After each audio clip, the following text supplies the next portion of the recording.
एक छोटे से गांव में एक गरीब लड़का रहता था जिसका नाम था आदिल।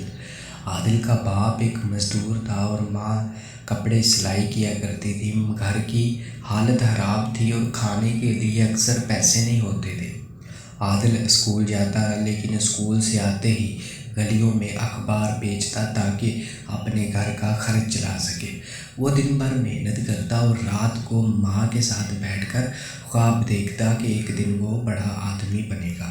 एक दिन जब आदिल अखबार बेच रहा था उसे एक नोट मिला। वो नोट कोई आम नोट नहीं था बल्कि उसमें 50,000 रुपये का नोट था। नोट के साथ एक ख़त भी था जिसमें लिखा था, ये पैसे मेरी बच्ची के इलाज के लिए थे जो कहीं रास्ते में गिर गए हैं। अगर किसी को मिले तो बराए करम वो मुझे वापस कर दे। आगे अपना फ़ोन नंबर लिख दिया। आदिल ने नोट को गौर से देखा। इसके दिल में कश्मकश शुरू हो गई। ये रकम मेरे पूरे साल की कमाई से भी ज़्यादा है। अगर मैं रख लूँ तो अब्बू का इलाज भी करवा सकता हूँ, माँ को सिलाई मशीन लेकर दे सकता हूँ। मगर दिल के किसी कोने से आवाज़ आई, अगर तुम्हारी माँ की जगह उस बच्ची की माँ होती तो तुम चाहते कि पैसे वापस ना मिले। आदिल ने कुछ देर सोचा और फिर फ़ोन उठाया। अस्सलाम वालेकुम आंटी, मुझे आपका ख़त और रकम मिली है। दूसरी तरफ खामोशी छा गई। फिर एक रो पड़ी आवाज़ आई, बेटा अल्लाह तुम्हें खुश रखे, तुम फरिश्ता हो। अगले दिन वो आंटी और उनका शौहर आदिल के गांव आए बच्ची के इलाज के लिए।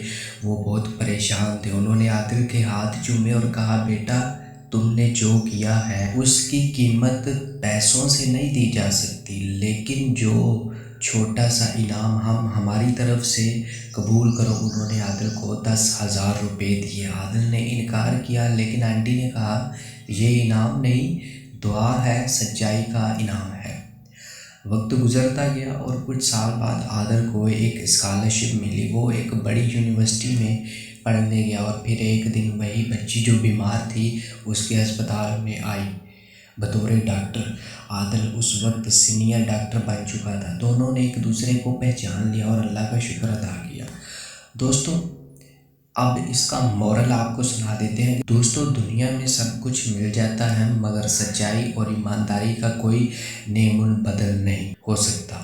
सच बोलने से वक्ती नुकसान हो मगर आखिर में वो ही जीतता है जो हक पर होता है। याद रखो, सच का इनाम कभी ज़ाया नहीं होता।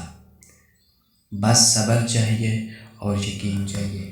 आउटरो कॉल ऑफ एक्शन, अगर आपको ये कहानी पसंद आई तो वीडियो को लाइक करें, कमेंट में अपनी राय भी दें और चैनल को सब्सक्राइब करना ना भूलें।